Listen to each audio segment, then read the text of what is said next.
Chers auditeurs et chères auditrices, soyez les bienvenus sur Elisa, journaliste. Dans le programme d'aujourd'hui, nous sommes au 15e programme, nous sommes au programme numéro 15. J'ai le plaisir de vous présenter quelqu'un que vous connaissez depuis très longtemps et que j'en suis sûre, il est présent dans beaucoup de maisons du monde. Souhaitons la bienvenue à Monsieur Internet. Il est ici car il veut dénoncer très ouvertement une vérité absolue et je lui donne la parole pour pousser son coup de gueule. Donc, vous êtes prêt, monsieur? Bonjour, Elisa. Je suis ici parce que je veux vous parler de certains thèmes qui m'inquiètent, qui me préoccupent. Vous savez qu'aujourd'hui, je suis partout, que tout le monde m'utilise pour travailler, pour étudier, pour écouter de la musique, pour regarder des films, des séries, pour télécharger des trucs, des choses, etc. Sur Internet, sur moi, on a tout. De bonnes et de la mauvaise info. Les bonnes infos, les bonnes informations sont précieuses grâce aux technologies et grâce aux projets et grâce au progrès. Aujourd'hui, la technologie est présente partout.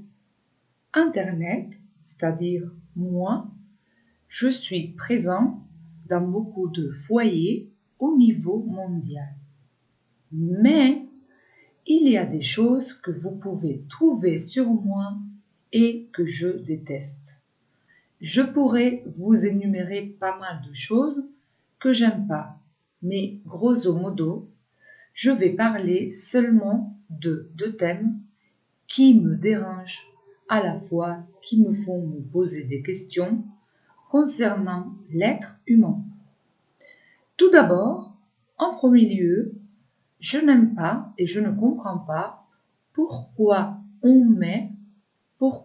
il y a des gens qui publient des fausses nouvelles ou ce qu'on appelle les fake news sur Internet. Mais vous savez quoi?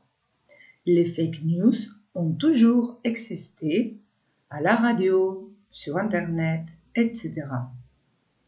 La différence entre avant et aujourd'hui, c'est que à présent, les fake news sont très présentes sur les réseaux sociaux où n'importe qui peut partager les infos sans avoir préalablement vérifié si ces informations sont vraies ou fausses. C'est-à-dire, quelqu'un peut publier quelque chose sans avoir vérifié la source ou la véracité de telle ou telle nouvelle. Parfois, on partage des fake news inconsciemment, mais le problème, à mon avis, c'est quand on le fait consciemment, et c'est là que je me pose la question suivante. À quoi ça sert? À quoi bon diffuser des fake news? Avec quelle intention? Avec quel objectif? C'est pour nous contrôler? C'est pour faire du mal aux gens? À mon avis, le problème des fake news, c'est qu'elles peuvent toucher l'affectivité des gens qui peuvent à leur tour croire tout ce qu'ils ou elles voient pendant qu'un certain groupe de personnes s'amusent à faire du mal. Alors, depuis chez moi, je fais un appel à la prudence, à vérifier toujours ses sources et surtout à faire un bon usage d'Internet. En deuxième lieu, il y a une autre chose qui me dérange énormément.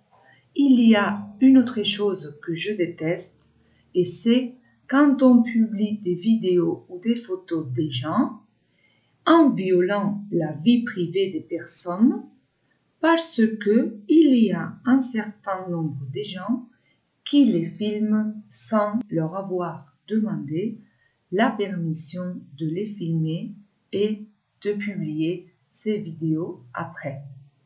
Alors, il faut faire attention à ça. J'en ai marre de voir des photos, même des vidéos, qui compromettent la vie privée des gens. C'est le cas du cyberbullying, c'est le cas des accidents que l'on voit dans les rues, sur les routes, et c'est le cas des vidéos qui circulent sur Internet où la violence, la haine, le harcèlement et le racisme sont présents tout le temps. Dans ces trois cas, il y a toujours des gens qui filment, puis qui partagent là où les photos, là où les vidéos. Il est vrai qu'il y a beaucoup de personnes qui se sentent attirées par ce type d'activité malsaine. Je ne sais pas si moi, si j'étais témoin d'un accident, si j'étais témoin d'une raclée ou si je pouvais voir quelqu'un qui est moribond ou moribonde par terre, je ne sais pas si je serais capable de filmer cette personne. Mais en tout cas, il faut considérer, il faut tenir compte que la personne qui est filmée a une vie privée et cette personne a le droit de ne pas être filmée. Mais arrivé à ce stade, je comprends et je me sens un peu contrariée parce que d'une part, je pense qu'il faut respecter la privacité des gens et d'une autre part, je pense aussi que c'est en filmant ce type d'acte que l'on peut connaître la réalité qui nous entoure. Mais attention, la vie privée des gens est très importante. Je pense que cela est au-dessus de la publication des nouvelles qui nous montrent la violence, des actes de racisme, de haine, l'harcèlement, les accidents, les raclées, etc. Je me rappelle quand cette année, on a connu la nouvelle de la mort de George Floyd, était un homme noir qui a été assassiné brutalement par un policier aux États-Unis le dernier 25 mai. Je me rappelle avoir été hyper émue, c'est-à-dire j'ai été très touchée quand j'ai vu les images, quand j'ai vu la vidéo de ce monsieur qui répétait tout le temps « I can't breathe », c'est-à-dire je ne peux pas respirer tout le temps, je ne peux pas respirer,